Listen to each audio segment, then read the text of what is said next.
it needs to ferment overnight in the fridge so it can develop that nice flavor. It also does its little no-knead thing, and it makes really nice dough.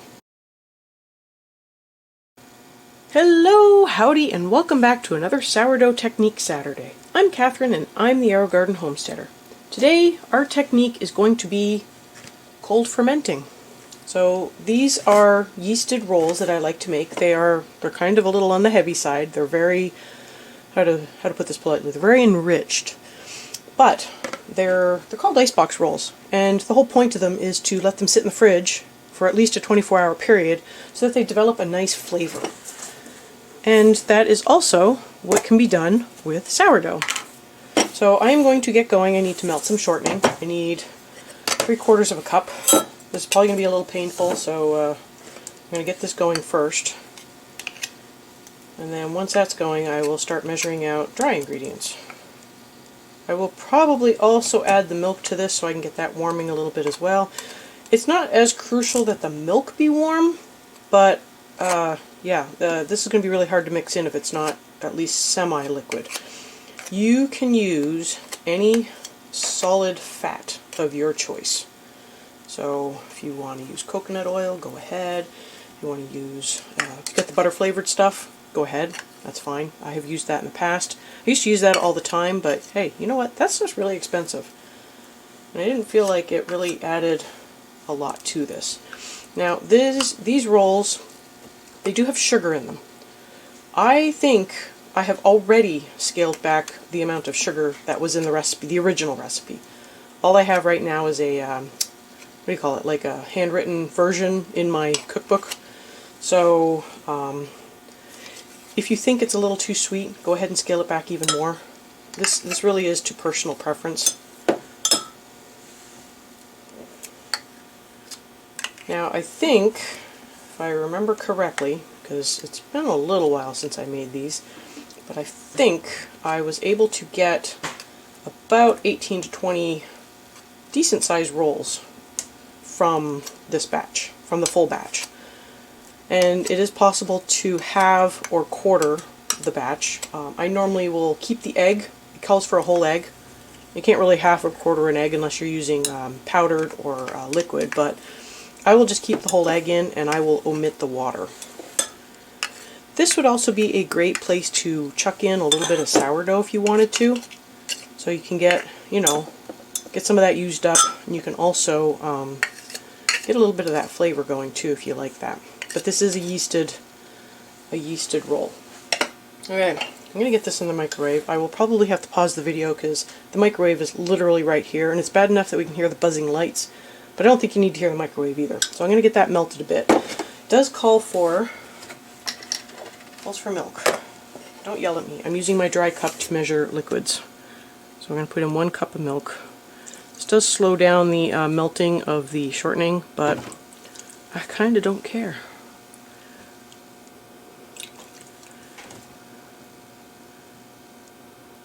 Okay, there we go. And I think I am done with this measuring cup. It's not like I can put much else in it. So there you go. I'm going to get this going. Okay, give this a quick check. I do not want this to be super hot, otherwise it will kill the yeast. I do want it to be, bit of a mess. I do want it to be mostly melted, or at least soft enough that I can incorporate it into the flour.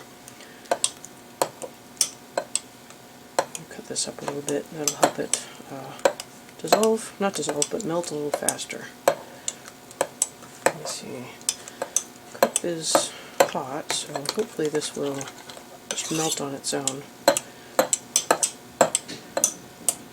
Now, of course, I'm going to have a cold egg, so that's not going to help this. So this will get sort of mixed in the bowl together with the egg, so that it doesn't, because the egg will cause the shortening to, you know, become solid again. Okay. Let that go for a few minutes, see if it will thaw on its own. I'll clean up my mess. Okay. So I need half, oh wait a second, I'm doing a full recipe. Nope, I'm doing a half recipe. Sorry about that. So I need half a teaspoon. This is just a half recipe, so I think I was going to do a full one. I was going to do a full one. I put in half the amount of milk. That's just awesome. Okay, well, you know, I better make sure I have a full teaspoon of salt in here then. Otherwise, I might have some problems. Okay, we're doing a full recipe. Okay, teaspoon of salt. I need a half cup of sugar, and like I said, it sounds like a lot, but it's 6 cups of flour, so do with it as you want. I'm going to put in a full 1/4 cup, and then I'm probably going to put in a scant 1/4. So it's going to be kind of a scant half cup. When I'm done with that, I'm going to need yeast. Calls for a full package of yeast. Ooh, boy. I need to get more yeast. That's not going to be enough. Yeah, that's not enough. Let's get more yeast. Okay. Pull out the big boy. Let's get this going.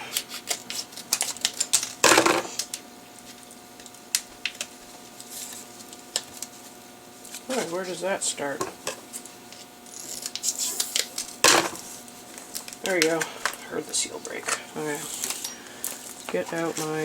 So I believe it's 2 1/4 teaspoons to make a full package. You probably don't need to see this. Okay. This is the one that goes in the fridge. The other one lives in the freezer. I probably overfilled this, but whatever. We bake a lot in the winter, so this will get put back in the freezer so it can stay nice and fresh. This goes back in the fridge immediately. I don't want it sitting out any longer than it needs to. Okay, there's all of that. Let's see how this is doing. I don't know if you can see this. It is getting a little softer, a little melty. So this will need more. I could put more milk in, but I might actually just put in some water.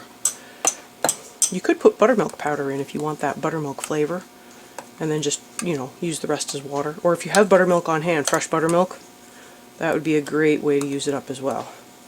I don't normally have buttermilk on hand, so I normally just keep the powder in the house, but my powder's not open, and I don't feel like digging it out because I'm not 100% sure where I put it. Everything is just... I keep organizing things to try to make things fit better, and then I forget where I put things after a while because I've organized it so many times and I don't use it, and it gets lost. Okay, so let's get our 6 cups of flour going. This is a half cup measure. I do not have weights for this particular recipe. I do have a lot of weights for some of my other recipes, but not this one. So try to not pack your cups really hard. But I normally this is just how I measure out my flour. So that's 1 cup, 1 1/2, 2, 2 1/2, 3, 3 1/2, oops, 4, 4 1/2, 5, 5 1/2, and 6. There we go. Let me double check my recipe, which is somebody ripped the page out of my book and blame that on one of the kids, because that's who did it. Okay, so I will need another cup of milk or water. I'm just going to put water in. And I need all of this in here. So let's get this going. I don't want to put that on the counter, but alright. Does not matter if you make a well or not. We'll get another cup of liquid. Okay, there we go. Another cup of liquid. Oops. Let me get the rest of this fat going. Okay, this will mix up to a somewhat shaggy dough. So you don't have to get it smooth. It will kind of do its thing in the fridge. This is kind of like another no-knead recipe. There we go. Get that cleaned off a little bit. I'll just mix it up to a shaggy dough.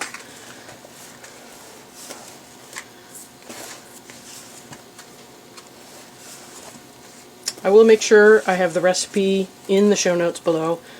I will try to see if I can find the original recipe. That way I can see if I can figure out if I really did scale it back the amount of sugar. I'm sure it called for 3/4 of a cup of sugar. And even though my son likes it with that much sugar in it, that's an awful lot of sugar, and it does make for a very sweet dough. If you wanted to turn it into cinnamon rolls, I'm sure that would be a great sweet dough for cinnamon rolls, but this is kind of a dense dough. I don't know how fluffy your cinnamon rolls would be. You know, hey, maybe it's dense because my yeast is old. Okay. So, this is what it should look like. Ouch. Okay, and this is without the 2 tablespoons of water. I don't know why it calls for 2 tablespoons of water. Oh, I think it's to proof the yeast, that's what it was. Which I don't do. Probably should. Okay, that's it. In my opinion, I almost never put the water in, the extra 2 tablespoons that it calls for. So, this is it. This is literally it. So, this will go 24 hours at least in the fridge, and tomorrow I will show you, but it will kind of suck up all that liquid and become a little more firm, but I will pinch this off into rolls and, you know, roll it into rolls and bake it off. But it needs to ferment overnight in the fridge so it can develop that nice flavor. It also does its little no-knead thing, and it makes a really nice dough. So, I will see you tomorrow. Okay, so it's been 24 hours at least, and you can see it's risen a bit. So I will literally just pinch off, I don't know, small ball sized, and then you're just going to shape it, put it on your pan, cover it with something, damp paper towel, damp, I don't know, dishcloth, plastic wrap covered in oil, and let it rise at least an hour. It might take longer depending on how warm your kitchen is. If it's from the fridge, it does sometimes take longer, so just be prepared for that. And then it'll be about 20 minutes, I think, at 350. I will make sure to, you know, the recipe will be down below in the show notes, and I will make sure on the screen I have the actual time and temperature. So there we go. Easy peasy. And I wanted to give you a quick update on the sourdough. I don't know how many more of these I will be doing, because at this point it's almost doubling. This has been in the fridge. It's almost been doubling in about 24 hours. Probably a little bit less than that. So I'm just going to keep feeding it. When I don't feel like dealing with it, I will just chuck it in the fridge. I'll probably leave it in the fridge. I've left it in the fridge all summer, honestly, but you want to make sure it was really well fed, and then you're just going to scrape off all the top and then just leave like a little bit at the bottom. Don't recommend it. I will let it go for about a week or so. I try to feed it, but you can see it's nice and stiff. It's got a nice... Oh, this one's not as good on the gluten development as the original one I showed you in the first video, which I can link above. That was the pancake video. But you want to just keep at it and keep forming that gluten, keep forming that flavor. Try to get it to double in about 12 hours. Now, yeah, my kitchen is cold. I don't know if that would even happen with my other one. It might take a little more than 12 hours, but you kind of want to get good doubling action before you really start putting it to the test. Now I'm going to have some videos coming up soon where I'm going to be showing you how to do a sourdough type bread, but still using yeast. So stay tuned for that. But as it is, I'm just going to go through, do the same thing I have been doing. So this is now my discard. I'm actually going to give it a new jar. Nothing like a nice clean jar every once in a while. So we're going to do 40 grams of water, 50 grams of flour. You can keep mixing your flour if you've still got some. I'm just trying to use up the last little bit. That went over a little. Just trying to use up the last little bit of this whole wheat flour I have, because I don't normally use whole wheat flour. There you go, 40. Mostly because no one in the family likes it, so I don't want to have to eat everything. Oh, look at that. I didn't put in... I didn't re-zero it. Oh well. Okay. A little bit of that. Let's bring this up to 90.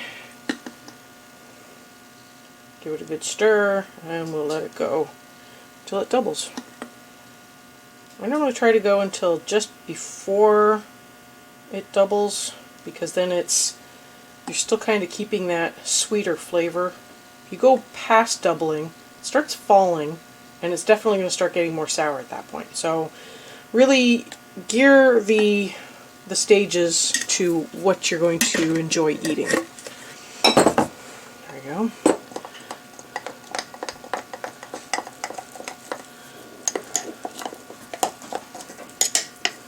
That's it. That's really how you do sourdough. I don't know how much more sourdough I'm going to be showing you, because at this point you just have to keep feeding it. You have to use up your discard. I'll start showing you how to make bread without sourdough in it, so that you can get down the process, and maybe you don't want to do sourdough. You might enjoy doing just a yeasted bread with longer ferments that simulate it without actually having that sourness to it. But if you want to do sourdough, this is it. This is how you do it. So this is doubling in about 24 hours or a little bit less. It's just a matter of staying on top of it, continuing to feed it, and using it. The more you use it, the stronger it will get. So this may end up being the last time I kind of feed this one, because I don't need 2 sourdoughs on the go. I got a nice strong one in the fridge already, and that's that. So the rolls are rising. I will get the rolls in the oven, and once they are out, I will show you what they look like and what they look like inside, because I know everyone wants to see the inside of things, and I will wrap it up then. There we go. And here they are, fresh out of the oven, nicely golden brown. You can see one's missing. I cut it open so I could show you the crumb inside, and I'll just have that as a photo overlay. But they turned out really nice. If you found this video useful, it'd be really nice if you'd like and share so other people can also find this video. And I do have more in this Sourdough Saturday series. I will make sure to post the playlist. Make sure you try some of these techniques. They don't all require sourdough. Most of them are just, these first few are actually just yeasted breads. This turned out nice, light, and fluffy, and I hope you give it a try. And I will see you next time on the Aerogarden Homestead.